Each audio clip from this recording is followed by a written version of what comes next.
आज शायद तुम लोगों को समझ आ गया हो फर्क कि मुहर्रम में जब रास्ता रुकता है तो जुमे की नमाज में क्यों नहीं रुकता है, जिसमें एक कर्तव्य यह भी था कि 5 आदमियों को खींच के फांसी दी जा रही थी।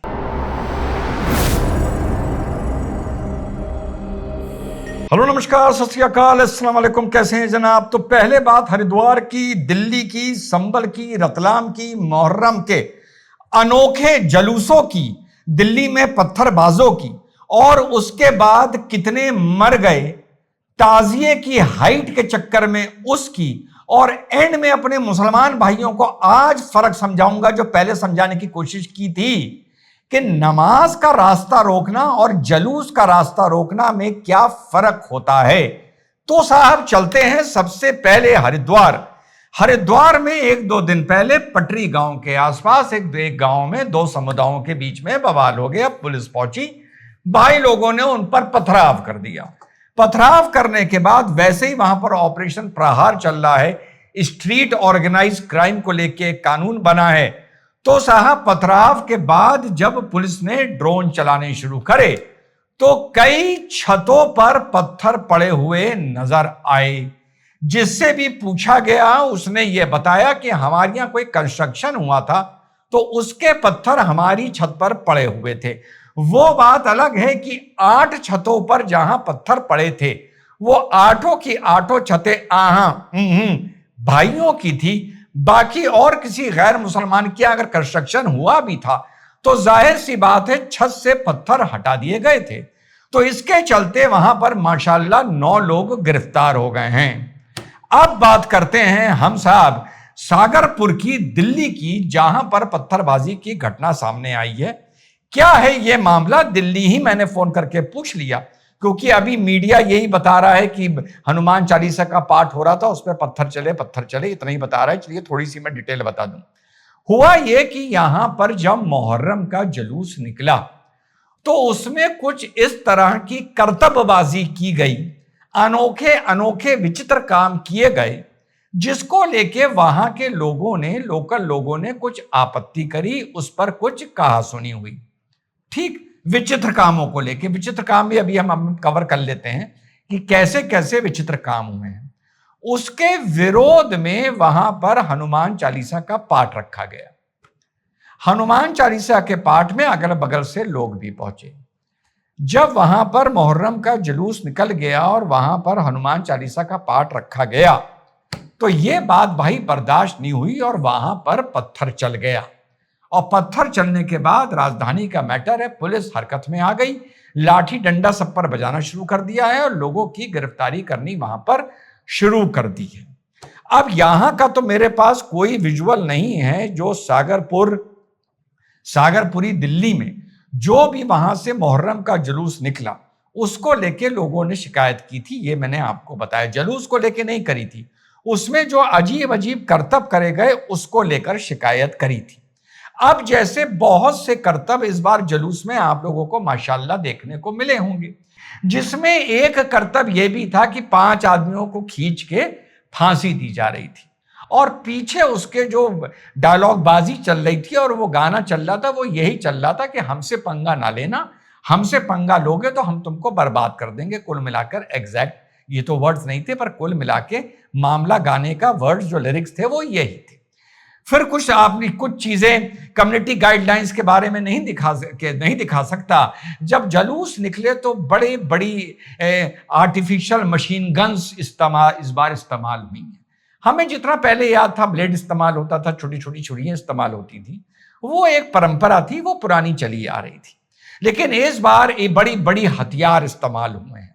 इस बार डमी AK-47 इस्तेमाल हुई हैं जो लहराई जा रही थी वहां पर एक अजीबो गरीब तरीके से। जब जुलूस निकल रहा था तो छत की तरफ कर करके इसको भी लेकर बहुत से लोगों ने बड़ी आपत्ति करी है। अजीब अजीब लंबे लंबे ऊंचे ताजिए निकाले गए। चलिए, बात बहुत अच्छी बात है, आप निकालिए ताजिया, कोई ऐसी बात नहीं है। सरकार ये कहती है कि ऊंचा ताजिया ना निकालो, लोगों को परेशानी होती है और तुम्हारे मरने की भी बड़ी चांसेस हाई रहती हैं। यही सरकार कहती है ना। उत्तर प्रदेश में भी सब ताजिए नापे गए ना कि 15 फीट से ऊंचा कोई नहीं होना चाहिए, आप लोगों ने देखा होगा। योगी जी का इस मामले में आपने बयान भी देखा होगा कि साहब इलेक्ट्रिफिकेशन में प्रॉब्लम होती है, मोड़ने में प्रॉब्लम होती है, कहीं ये कहा जाता है पेड़ की टहनी काट दो, इसमें प्रॉब्लम होती है। तो साहब कोई नहीं सुनता। तो भाइयों ने कहा हम इस बार फिर से ऊंचे ऊंचे ताजिए निकालेंगे। तो माशाल्लाह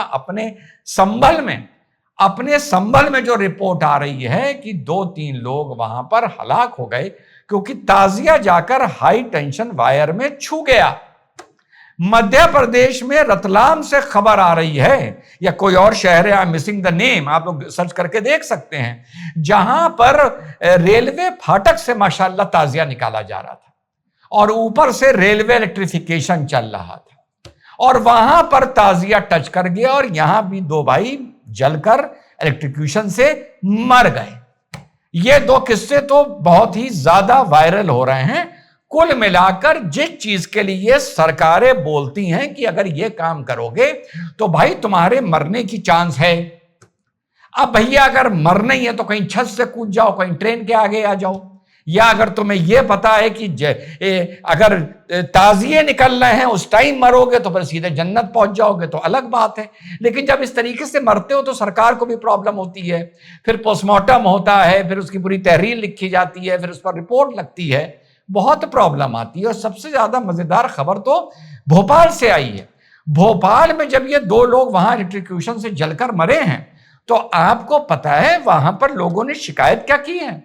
लोगों ने, सुनिएगा, रेलवे लाइन के फाटक से इलेक्ट्रिक्यूट हुए हैं, रेलवे लाइन के वायरिंग से। वहां पर लोगों ने यह शिकायत करी कि यह सरकार की साजिश है। हर साल ये जो यहां की जो बिजली थी वो काटी जाती थी ताजियों के टाइम पर, इस बार बिजली नहीं काटी गई। मतलब कहां कहां से आइडिया लाते हैं मेरे भाई, ये समझ में नहीं आता। अब उसके बाद आखिरी बात जो मैंने कहा था, मैं समझाने की आप लोगों को कोशिश करूंगा अपने भाइयों को। भाइयों, हमेशा हम मुसलमानों को शिकायत रहती है कि 10 मिनट के लिए सड़क पर नमाज क्यों नहीं पढ़ने दी जाती। अक्सर आपने देखा होगा, आपका चार मीनारा कभी बोलता है और बहुत से वक्ता बोलते हैं कि साहब कांवड़ यात्रा निकलती है या फलाना जलूस निकलता है, उनके लिए तो रास्ते रोके जाते हैं। यही सुना है ना। मुहर्रम के पूरे हिंदुस्तान में इतने जलूस निकले, कहां निकले? छत से छत निकले क्या? नहीं निकले ना, सड़क पे निकले ना। करेक्ट है। जब सड़क पर जलूस निकले तो वो रास्ता दूसरे ट्रैफिक के लिए रुका या नहीं रुका? रुका ना। कहीं यह कहा गया कि आप जलूस नहीं निकालेंगे? नहीं कहा गया ना। यह बात याद करो, मैं बहुत पहले तुम लोगों को समझा रहा था। पता नहीं सिग्नल अंदर नहीं पहुंचते, सिर्फ गाली देने के लिए सिग्नल बाहर आ जाते हैं। मैंने तुम्हें बताया था कि एक सड़क पर 52-53 बार किसी भी जगह पर नमाज अलग चीज है। मौके पर अगर कोई जलूस वहां से निकलकर आगे बढ़ जा रहा है, कोई कांवड़ यात्रा निकलकर आगे बढ़ जा रही है 2-4 घंटे में, तो उसके लिए बाकी ट्रैफिक का रास्ता पुलिस रोक देती है, क्योंकि सड़क चलने की जगह है। आप वहां पर चल रहे हैं, भले वो एक अलग बात है कि आप भीड़ में ज्यादा हैं, इसलिए वहां पर और कोई ट्रैफिक नहीं आ सकता। अगर आएगा तो बड़ा ट्रैफिक जैम हो जाएगा। तो सरकार खुद ही इसका प्रबंध किसी भी जलूस के लिए कर देती है। तुम कोई जलूस निकालो, भले धार्मिक निकालो, भले राजनीतिक निकालो, भले कोई और रैली निकालो, कर देती है। इसी तरह मुसलमानों के लिए जहां जहां मुहर्रम का जुलूस गया वहां रास्ते बंद करेगा। लो, रास्ता तो बंद हो ही रहा है मुसलमानों के लिए। कौन, कहीं किसी ने टोका, किसी ने मना किया? वो इस मारे नहीं टोका क्योंकि एक जलूस आया, 2-4 घंटा रास्ता बंद रहा, वो चला गया। संभवतः अब अगले साल वो जलूस आएगा, फिर रास्ते बंद होंगे। और हिंदुस्तान में इतना एडजस्टमेंट करना चलता है।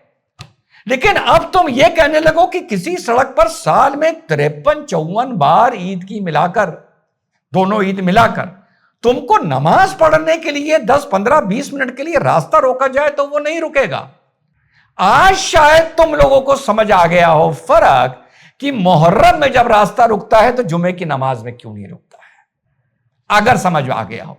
वैसे हाल में तो मेरी बहुत सी बातें तुम लोगों को समझ में आ रही हैं। कल इस पे वीडियो अपलोड करूंगा और यह भी दिखाया था, तुम्हारा चार मीनारा का ही अपने कागज लिए घूम रहा है कि मेरा वोट ना कट जाए, अपने खानदान के, अपनी वसीयत के, अपने विरासत के कागज लेकर। इस पे मैं कल बात करूंगा। तो वो भी चलो सबको समझ में आ गई। तुम्हारा भाई 5 साल पहले कहता था पप्पू कागज तो दिखाने पड़ेंगे, तो वो भी दिखाने पड़े। तो दो बातें, अगली बार जब ताजिया निकालो तो सरकार की मानो और वो 12-14 फीट से ऊपर का ना निकालो, पहली चीज।